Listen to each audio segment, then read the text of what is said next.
تو اس افسوسناک سانحے اور اس کے محرکات پر گفتگو کرنے کے لیے سابق سفیر جمیل احمد صاحب ہمیں جوائن کر چکے ہیں۔ جمیل صاحب بہت شکریہ وقت دینے کے لیے۔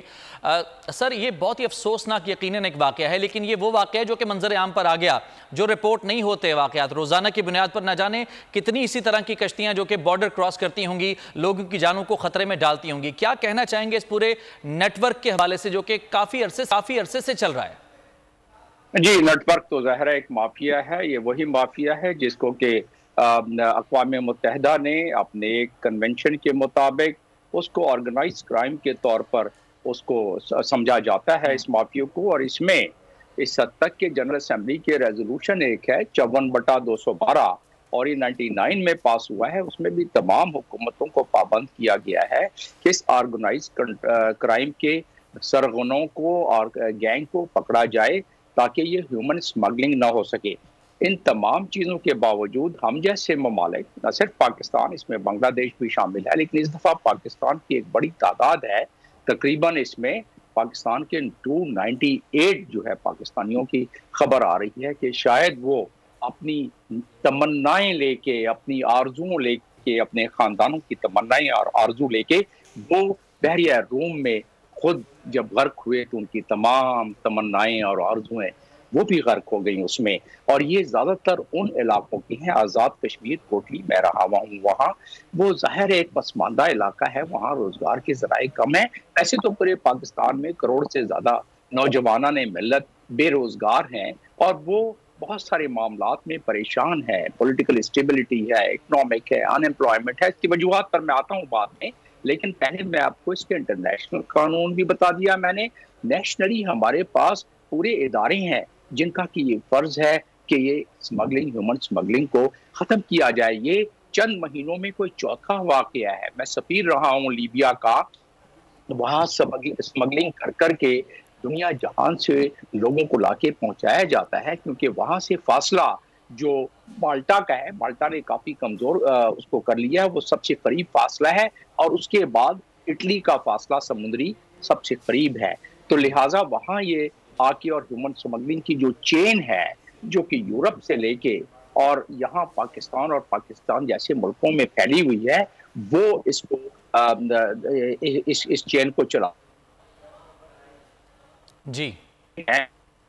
آ جاتا ہے۔ وہ میرا خیال آپ کے موضوع سے تھوڑا ہٹ کے ہے، لیکن وہ آرگنائز کرائم کے لحاظ سے ہے۔ تو اس کی اگر آپ کہیں گے تو میں وجوہات بھی بتا دوں گا اور اس کے اسباب بھی بتا دوں گا، اور اس پہ کیا کنٹرول کیا جا سکتا ہے اس کو بھی اگر آپ چاہیں تو میں 2-3 منٹ پر اس پہ روشنی ڈال دوں گا۔ اچھا جمیل صاحب، اس پوائنٹ پر ایڈ کرتے ہوئے چلیے گا، آپ چونکہ سفیر رہے ہیں، یہ تمام تر معاملات آپ بہت اچھے طریقے سے جانتے ہیں، بہت سارے کیسز آپ کے سامنے آئے بھی ہوں گے، تو وہ لوگ جو کہ مستقبل میں اس قسم کی کوئی پلاننگ رکھتے ہیں، کیا ان کو آپ بتا سکتے ہیں کہ کس طرح کے حالات سے گزرنا پڑتا ہے، انسان کی جان کو کتنا خطرہ ہوتا ہے؟ یہ جو کشتی جس کو یہ حادثہ پیش آیا، اس کی کیپیسٹی کتنی تھی اور 750 لوگ جو اس کے اوپر سوار تھے، حادثہ ہونے کے کتنے زیادہ چانسز تھے؟ اس کے علاوہ جو پیدل سفر کئی دن کرنا پڑتا ہے، وہاں پر بھی اموات ہو جاتی ہیں لوگوں کی۔ دیکھیں 2-4 چیزیں اس میں ہیں جو میں نے اپنے تجربے سے دیکھا ہے۔ پہلی بات تو یہ ہے کہ اس میں اگر جو پیدل چل کے جاتے ہیں اس میں ڈی ہائیڈریشن سے کچھ لوگ بیمار ہو جاتے ہیں، کچھ مر جاتے ہیں، کچھ پیدل بھی چلنا ہوتا ہے۔ دوسری چیز یہ ہے کہ جو ٹرکوں کے اندر چھپا کے سمگلنگ کی جاتی ہے، وہ خاص طور پہ کنٹینرز میں، اس میں سفوکیشن میں 20 15 لاشیں دوسری سائڈ پر ملتی ہیں۔ تیسری اس کی معاملہ یہ ہے کہ کیونکہ یہ چین ہے اور اس میں مختلف ممالک کے مافیا انوالو ہو جاتی ہے، اس لحاظ سے یہ بچ کے نکل جاتے ہیں۔ چوتھی چیز یہ ہے کہ یورپین یونین نے اس پہ کافی فنڈنگ کی ہوئی ہے مختلف ممالک کی، کہ بھائی آپ اپنی سرحدوں پہ ان کو روکو، ہمارے بارڈر تک نہ پہنچ جائے۔ آخری بات یہ ہے کہ یہ الزام لگانا ذرا مشکل ہو جائے گا، لیکن اس کا بالکل احتمال ہے جو کہ ایک بچ جانے والے اس کو غرق کیا گیا ہے۔ اور آخری اس پہ جملہ میں یہ کہوں گا اس ضمن میں کہ کشتیوں کی کیپیسٹی اگر 100 کی ہوتی ہے، اس پہ 500 آدمی چڑھا دیتے ہیں، اور ہوتا یہ ہے کہ اس پہ ہنٹر لے کے آدمی کھڑا ہوتا ہے کہ کوئی آدمی اٹھ کے ایک سائڈ سے دوسری سائڈ نہ جائے، اور وہاں رفع حاجت کے لیے بھی وہی کہتے ہیں بیٹھ کے جو بھی کرنا ہے کرو، تاکہ کشتی کا بیلنس خراب نہ ہو۔ کشتی کے اگر کوئی 20-25 افراد ایک ساتھ کھڑے ہو جائیں تو کشتی ویسے ہی الٹ جاتی ہے کیونکہ اوور لوڈڈ ہوتی ہے۔ اور پھر جب دوسرے کنارے پر پہنچتے ہیں تو یہ سمگلر، ہیومن سمگلر جنہوں نے کشتیاں ہائر کی ہوتی ہیں، وہ کشتیاں چھپتی ہیں کوسٹ گارڈ کے لوگوں سے، کبھی تیز کرتی ہیں، کبھی آہستہ کرتی ہیں، کبھی انجن بند کرتی ہیں، کبھی انجن کھولتی ہیں، تو اس کی وجہ سے کشتی ڈوب بھی جاتی ہے۔ اور اب کیونکہ سرد موہری جو یورپین سائڈ سے بھی یہ آ رہی ہے کہ انسانی زندگی اگر کشتیاں ڈوب جاتی ہیں تو اس پر جس طرح پہلے توجہ دی جاتی تھی کہ ان کو فوری طور پر نکالا جائے، اس کو اب اس طریقے سے نہیں نکالا جاتا ہے۔ میرا میسج اپنے نوجوانان ملت کے لیے یہ ہے کہ وہ اپنے گھر کے برتنوں کو بیچ کر، اپنے گھر کے جانوروں کو بیچ کر، اپنے والدین کو ایک سب باغ جو ایجنٹس دکھلاتے ہیں، جس کا کہ آپ نے ابھی وہ جو دکھلائی فوٹیج دکھلائی، اس میں مائیں آہو فغاں کر رہی ہیں کہ ہمارے ان ایجنٹوں سے ہماری جان چھڑائیں۔ ان ایجنٹوں سے جان چھڑانے کے لیے ہمیں ایک منحاص القوم جو ادارے ہیں ان کو، میں تو سمجھتا ہوں کہ